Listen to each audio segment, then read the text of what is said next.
Pinasaringan at inungkat ni Senator Alan Peter Cayetano ang yaman ni Senator Ping Lacson. Si Senator Ping gumanti at ibinunyag din ang bilyon-bilyong pisong budget insertion daw ni Cayetano. Live mula sa Senado, nasa frontline ng balitang yan si Mayan Los Baños. Mayan, natalakay ba itong bangayan nga ni na Lacson at Cayetano pagdating nila dyan sa impeachment court? Yes, Cheryl, inabangan nga natin kung aabot hanggang impeachment court yung mainit na sagutan sa pagitan ni Senator Ping Lacson at Senator Alan Cayetano kanina, no? Nag-resume yung impeachment trial day 7 bandang alas 2 ng hapon, pero hindi na umabot hanggang impeachment court yung kanilang sagutan. Dahil sa simula nga ng day 7 ng impeachment trial ni VP Sara, si Senator Robin Padilla ang tumayo para i-explain yung kanyang posisyon doon sa sinasabi ng ombudsman na hindi siya nagbigay ng counter affidavit doon sa reklamo na di umano ay kasama siya sa pagpapatakas kay Senator Bato de la Rosa. Narito ang bahagi ng pahayag ni Senator Robin Padilla. Kung ICC lang, hindi po talaga ako susunod. Hindi ako magpapasakop sa ICC. Pero dahil ginagalang ko po ang ombudsman, dahil siya po ay aking kaibigan na itinuturing, dahil nagkaroon na po kami ng napakahabang kwentuhan sa aking opisina nung siya po ay kalihim ng hustisya, nag-file po kami. Hindi ko po kayo ilalagay sa kahihiyan.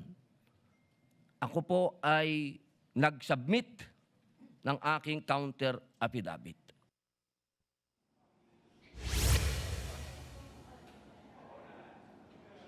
Pero alam mo, Cheryl, hindi na rin napigilan ni Senator Erwin Tulfo ang tumayo kanina sa impeachment court at manawagan sa kanya mga kasamahang senator judge na kung pwede, wag naman na raw aksayahin yung oras ng impeachment court para tumayo, mag-discuss ng mga issues at topics na wala namang kinalaman sa impeachment case ni VP Sara. Narito ang bahagi ng pahayag ni Senator Erwin Tulfo.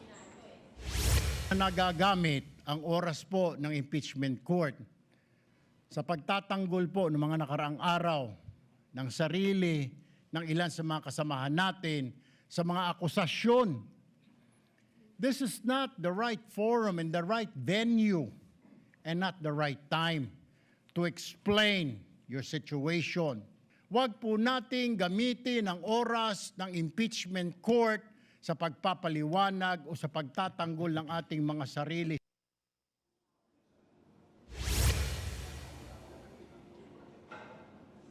Sinagot naman ni Senator Tito Soto yung naging komento ni Senator Alan Cayetano kaugnay dun sa issue usapin na hindi raw naiintindihan ng mga non-lawyers. Narito ang bahagi ng kanilang pahayag. Regarding the waste of time here, sabi ni Senator Joker Arroyo, it is useless to argue a legal point with a non-lawyer. I do not have 4 years of law, but I have 29 years of lawmaking. And I move that the manifestations of that we have heard be referred to the Senate proper.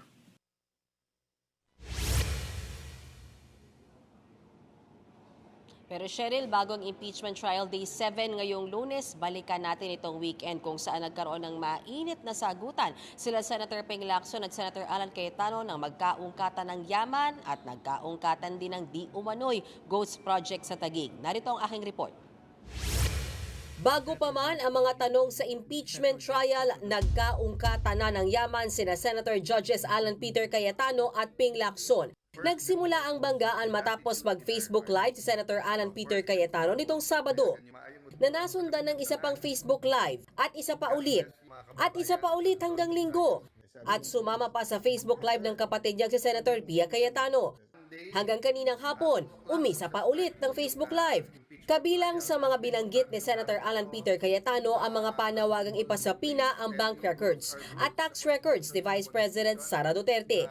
Bilang halimbawa, binanggit niya ang paglaki ng nakasaad na net worth o yaman sa salin ni na Senators Ping Lacson at Erwin Tulfo. So pwede na ba natin patawag ang BIR at tignan lahat ng tax ni Senator Erwin? Pwede na ba natin patawag ang AMLA at mga bangko? Ganon din kay Senator Lacson, di ba? Ano yung actual, I didn't really pay that much attention pero parang dumoble yung kanyang salin. Agad naman niyang sinagot ni Lacson at kinorek ang anyay maling impormasyon ni Cayetano na dumoble raw ang yaman niya. Hindi dumoble, nag-triple, nag-quadruple. Kasi ito naman, makikita naman sa aking income tax returns doon sa taxable years 2023 and 2024. Pinalagan ni Lacson ang tila ba pag-question daw sa kanyang integridad, bagay na hindi niya raw hahayaang mangyari. Hahanapan mo ng dumi yung bawat Pilipino na tingin na wala kang integrity or na sinanla mo yung integrity dyan sa flood control issue na yan. E di tubusin mo, sinanla mo lang naman di tubusin mo. Hindi ko matanggap na, alam mo, yung pinagkakaingat-ingatan mo sa buong karir mo, more than 50 years, tapos sisirain na isang tao na naninira lamang, wala namang basihan. Alam mo, lahat ng patutsada niya, palihis Parang alam mo, squid tactic, sinaghamon siya, well, I'll give it back to him. So, Total nabanggit na rin naman ang issue ng flood control scandal, si Lacson mas malalim ang inungkat. Mahigit 6.79 billion pesos daw ang insertions ni Cayetano sa 2025 national budget. At hindi lang daw salitayan ni Lacson, kundi meron silang naipon at iniipon pang ebidensya tungkol sa mga umano'y anomalya sa Taguig nung House Speaker pa si Cayetano. Konektado rin daw ang ilang proyekto sa mga diskaya. Meron na raw mga impormante at testigo na magpapatunay nito, kabilang na ang mismong kapatid ni Cayetano na si PTV4 General Manager Lino Cayetano. Pati bagman umano, natukoy na. Na-identify na namin, iniipon lang namin yung ebidensya, karampatang ebidensya. Identified ko na nga yung kanyang bagman. Kakalkalin namin lahat yan para maipakita, maiprove ko yung aking sinasabi na may mga ghost projects din sa Taguig. Mariin naman niyang pinasinungalingan ni Cayetano. wala pong ghost project sa Taguig. At kung may mapapakita po kayo, mananagot. Bumuelta rin si Cayetano sa sinabi ni Lacson itong weekend na baka sa Payatas, Quezon City Jail ang bagsak niya. Akusasyon ni Cayetano, sunod-sunuran sa Malacanang si Lacson. That's how he melts down, di ba? By trying to destroy his enemies, ikulong. But guys, konting patience din kay Senator Lacson kasi one, may amo Buelta naman ni Lacson, Wala naman kasi pinaghuhugutan, Ted. Alam naman natin na puro salita lang ito na walang basihan. Alam mo, pakawala na Malacanang. Ako nga nagbulgar tong kinakayangan, nag-resign ito sinabunuan, kung sino-sino, amin na pangandang. Sa akin nga nanggaling yun Kung pakawala ako ng Malacanang, bakit dapat pinili? Tapos, iintrigahin niya. isa pang ipinunto ni Lacson ay ang tila strategy umano na pag-away-awayin ang Senate Majority members. Nag-iintriga siya para pag-away-awayin kami. So ayoko na nga siyang patulan kasi nga lumalawak yung usapin, naliligaw tayo o napapalayo tayo sa mga tunay na issues. Pagilinaw ni Cayetano, ini-example lang naman niya sina Lacson at Tulfo. Si Senator Lacson, tumaas ang salihan. Si Senator Erwin, tumaas. So just because tumaas, ibig ba sabihin, pwede mo nang pakuha yung BIR, yung AMLA at saka yung bank accounts, di ba? I was giving an example. I wasn't saying there is anything wrong.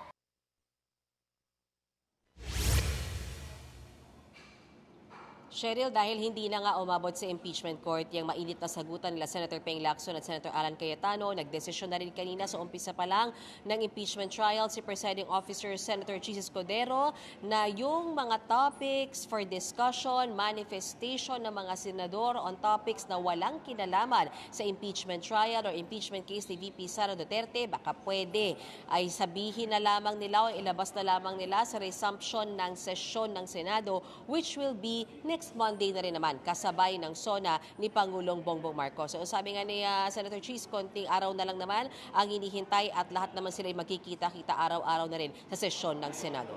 Cheryl? At sa desisyon nga yan ni Presiding Officer Senator Chis Escudero, wala ba man lang kumontra o ng mga nag-manifest?